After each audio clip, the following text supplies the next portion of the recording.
Daniel, un homme noir dans la quarantaine, a travaillé dur pour arriver là où il est aujourd'hui.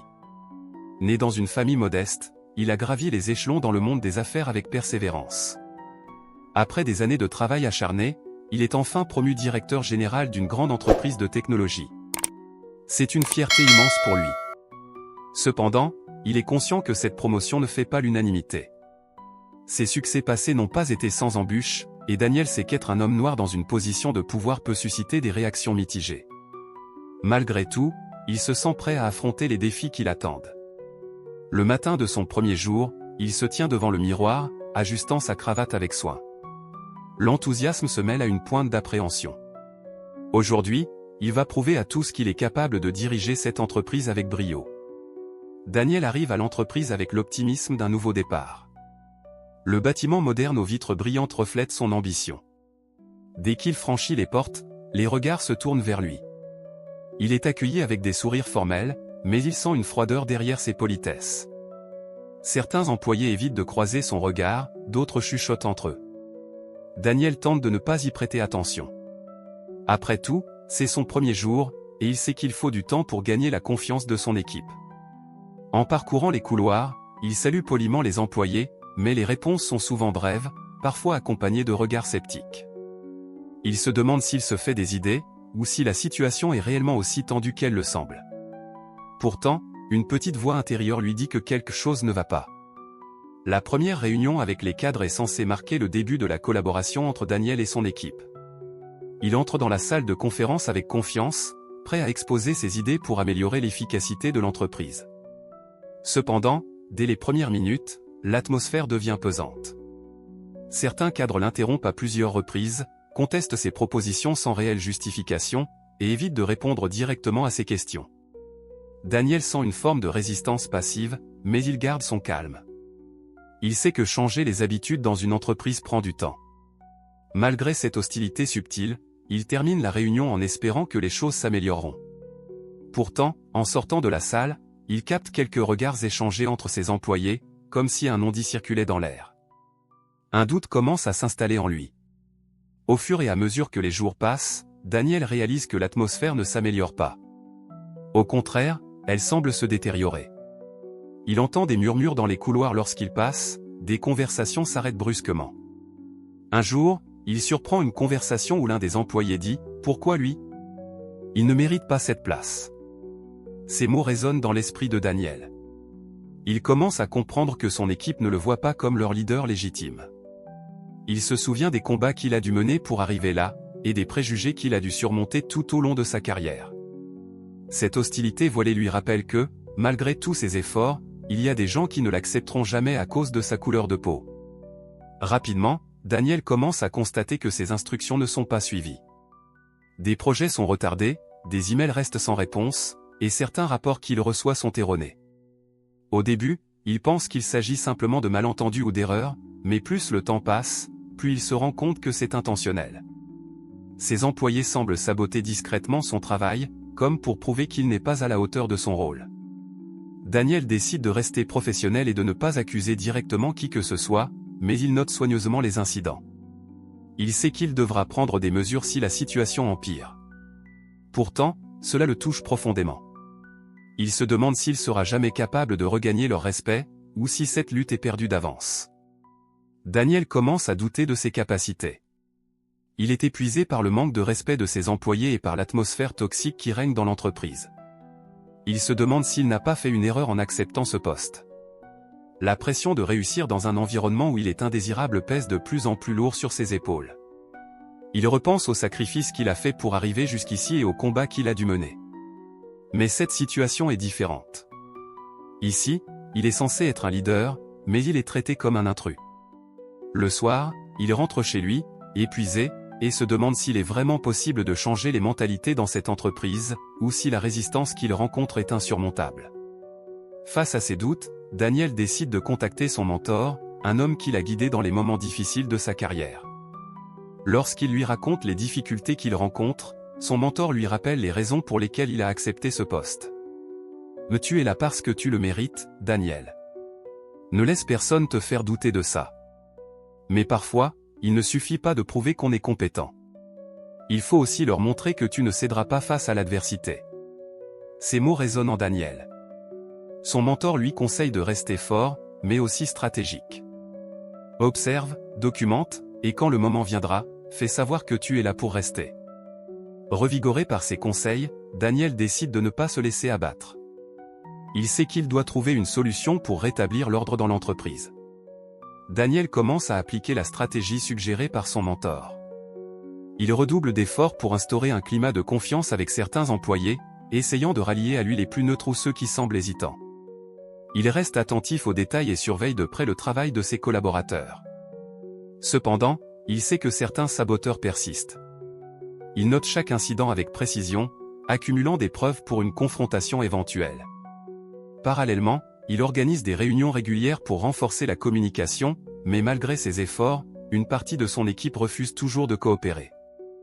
Daniel sent que le moment de la confrontation approche, mais il veut être sûr que, lorsqu'il frappera, il aura tout en main pour rétablir son autorité. Daniel décide de convoquer une réunion d'urgence avec toute son équipe.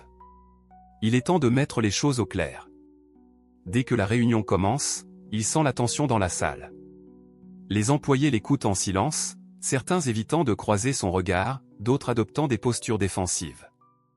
Daniel expose calmement les problèmes qu'il a observés, les retards dans les projets, les instructions ignorées, les erreurs répétées. Il demande des explications. Le silence règne dans la pièce, lourd et pesant. Personne ne veut prendre la parole en premier. Daniel insiste, posant des questions directes à certains employés, mais les réponses restent vagues, presque évasives. Il sait qu'ils ne diront pas la vérité en face, mais il espère au moins semer le doute dans leur esprit. Alors que la réunion semble au bord de l'impasse, John, un employé respecté, prend soudainement la parole. Écoutez, Daniel a raison. Certains d'entre nous ne lui donnent pas une chance. Ce soutien inattendu surprend tout le monde, y compris Daniel. John poursuit, affirmant que Daniel a prouvé sa compétence et qu'il est temps pour l'équipe de travailler avec lui plutôt que contre lui. Certains employés échangent des regards gênés, d'autres restent silencieux, clairement contrariés par cette intervention. Mais les mots de John ont un impact. Ils font réfléchir ceux qui étaient jusqu'ici indécis ou suivaient simplement le courant. Pour la première fois depuis son arrivée, Daniel sent qu'il n'est plus totalement seul. Il a désormais un allié, et cela change tout. Le soutien de John crée une scission au sein de l'équipe. Certains commencent à reconsidérer leur position et à réfléchir à la manière dont ils traitent Daniel. Mais pour d'autres, cette prise de position est perçue comme une trahison. Des discussions enflammées éclatent en privé, et une véritable tension interne s'installe. Les employés qui soutiennent Daniel, encouragés par les paroles de John, tentent d'adopter une attitude plus professionnelle. Ils commencent à exécuter les instructions avec plus de diligence, espérant éviter un conflit ouvert. Mais ceux qui s'opposent encore à Daniel voient cela comme une menace à leur propre autorité. Ils se regroupent et murmurent des critiques acerbes dans les couloirs, alimentant la division. Les deux camps commencent à s'ignorer lors des réunions, et certains employés évitent même de parler à ceux qui se montrent favorables à Daniel. Ce climat devient intenable, affectant non seulement la productivité mais aussi l'ambiance générale dans l'entreprise. Daniel observe tout cela avec attention. Il sait que cette scission pourrait soit affaiblir encore plus son autorité, soit devenir l'opportunité dont il a besoin pour affirmer définitivement son rôle de leader. Il doit agir, mais de manière calculée. Un groupe d'employés mécontents décide de passer à l'action. Ils organisent des réunions secrètes après les heures de travail pour discuter de la manière de renverser Daniel. L'idée de porter plainte pour mauvaise gestion commence à prendre forme, bien que leurs accusations soient sans fondement. Ils sont déterminés à l'écarter du pouvoir, utilisant chaque petite erreur ou retard comme justification. Pendant ce temps, Daniel sent la rébellion s'intensifier, mais il manque de preuves pour agir directement. La situation devient plus tendue, les échanges plus froids. Certains membres de l'équipe qui étaient neutres jusqu'ici commencent à se sentir mal à l'aise et tentent de se distancier de cette rébellion, mais ils n'osent pas encore prendre publiquement position en faveur de Daniel. Ce dernier sait qu'il doit agir rapidement avant que cette mutinerie ne devienne incontrôlable. Sous la pression croissante, Daniel commence à ressentir les effets sur sa santé. Il dort peu, ses nuits sont hantées par des doutes et des pensées négatives. Le poids de la situation devient presque insupportable. Il sait que la plupart de ses employés ne veulent pas de lui à la tête de l'entreprise, et il se demande s'il a vraiment ce qu'il faut pour rester dans cette position. Les souvenirs des nombreuses fois où il a dû se battre contre le racisme et les préjugés dans sa carrière remontent à la surface. Mais cette fois-ci, cela semble différent. Ici, il ne se bat pas seulement pour sa survie professionnelle, mais aussi pour son respect personnel en tant que leader. Alors que la pression monte, il envisage sérieusement de démissionner. Mais une part de lui refuse de céder. Un jour, alors que Daniel fait un examen approfondi de certains rapports et communications internes, il tombe sur des preuves de manipulation. Certains documents ont été falsifiés, montrant des erreurs ou des retards qu'il n'a jamais commis. C'est le choc. Il découvre que certains employés ont délibérément saboté son travail pour l'accuser de mauvaise gestion. Daniel sait maintenant qu'il ne s'agit plus seulement de résistance passive. C'est un complot. Il comprend que les mêmes personnes qui lui posaient problème depuis le début sont prêtes à aller loin pour le faire tomber. Mais cette découverte lui donne aussi un sentiment de détermination. Il a désormais des preuves tangibles qu'il peut utiliser contre eux. Ce n'est plus une question de simple ressentiment personnel, mais d'une attaque directe contre sa crédibilité. Daniel est confronté à un choix difficile, doit-il confronter immédiatement les coupables, ou attendre d'avoir plus de preuves et un soutien plus large au sein de l'entreprise? Après avoir longuement réfléchi et consulté son mentor et un avocat, il décide d'attendre encore un peu. Il continue de rassembler des éléments, documentant chaque acte de sabotage et chaque tentative de manipulation. En parallèle, il renforce les liens avec ceux qui le soutiennent, cherchant à regagner la confiance des employés neutres. Il sait que la situation est délicate et que s'il agit trop tôt ou trop tard, cela pourrait ruiner ses chances de succès. Mais il est prêt à prendre ce risque.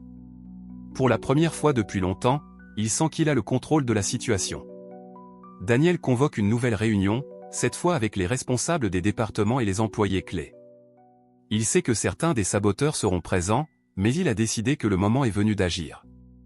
Avec une assurance calme, il expose les faits, les rapports falsifiés, les retards intentionnels, les manipulations qui ont été faites pour le discréditer.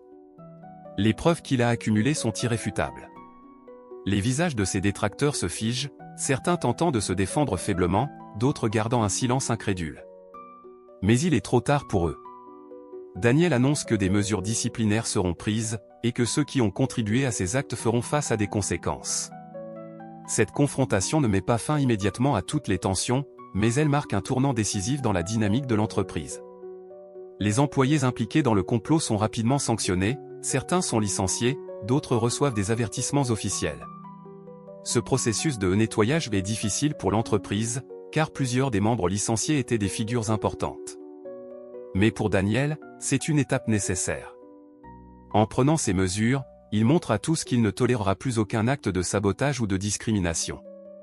Le message est clair, il est là pour rester, et quiconque s'oppose à sa direction sans raison légitime devra en assumer les conséquences. Le climat commence à changer petit à petit. Certains employés, notamment ceux qui étaient indécis ou neutres, commencent à reconnaître la légitimité de Daniel en tant que leader. Mais le chemin vers la réconciliation est encore long.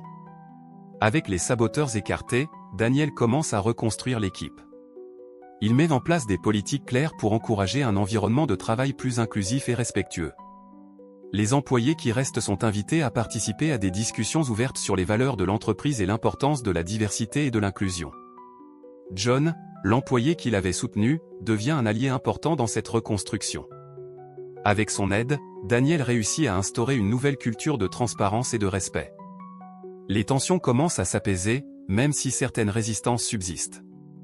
Daniel sait que la transformation ne se fera pas du jour au lendemain, mais il est déterminé à créer un environnement où chacun peut s'épanouir sans être jugé pour sa couleur de peau.